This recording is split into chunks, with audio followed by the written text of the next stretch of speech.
My name is Michael from Madeit4Me, and I'm going to show you what kind of EVA foam you need. First thing to think about when choosing what EVA foam size you need is what project you are working on. As you can see, EVA foam can be used for many different types of projects, whether it's organic projects, weapons and armors, or even just basic helmets and accessories.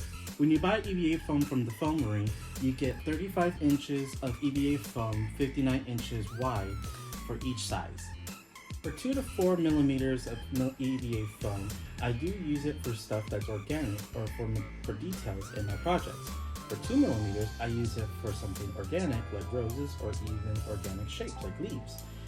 For 4 millimeters of EVA foam, I use it for the details of my armors or weapons. For example, on my Fire Force helmet, you can see I used it for the details on the symbol on my Fire Force helmet. Or on Rose's sword, I use it as the rose petals on the blade. For 8 to 6 millimeters of EVA foam, I like to use it for whatever requires a little bit more weight but still needs some flexibility. For example, in my Fire Force helmet, here on the symbol, it has this slight curve, which I use with my heat gun. And I used 6 millimeters of EVA foam to keep it sturdy, but also make it keep its shape after I heat form it. For the helmet, for the base, I use the 8 millimeter EVA foam because I want it to stay strong and be able to stretch from the heat gun to keep its shape, while also at the same time being able to feel like it has its weight and is not able to be forward heavy when I wear it during my conventions. 8 to 6, even 10 millimeters of EVA foam can actually also be used for blades and also shields. For example, I use 6 millimeters layered to make the blade of this Demon Blood sword from Adventure Time, while I use 10 millimeters sandwiched together around the core of this sword to make the base. 4 millimeters was actually used to make the details, which I heat grooved into making the details. 10 millimeters of foam is not the most flexible, but can be the most versatile when it comes to making props.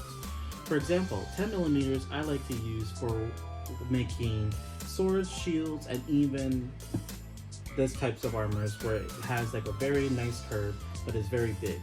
It's not best used for detailed work. For example, I would not usually like to use it for pieces like this, where it has a big dome shape, because that much foam is not able to curve as well as, for example, an 8 or a 6. 10s like to stay in their shape most of the time. I like to use it for things that don't require that much shape or is very geometric in their build.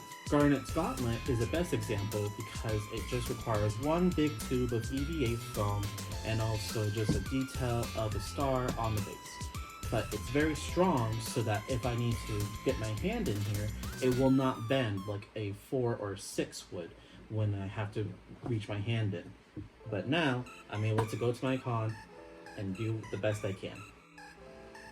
Before we end this video, I also want to introduce to you Black Magic by TheFoamory. It is their new product of moldable clay EVA foam.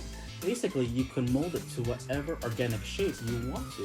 For example, I used it to make the thorn at the end of Finn's Demon Blood sword from Adventure Time. I used it to also make the lips on Audrey 2 from Little Shop of Horrors. If you also have some resin form casting, you can also make it to any shape you want. For example, I used some round bits from Christmas ornaments to make the round tips off my Jinx Zap Zap from League of Legends.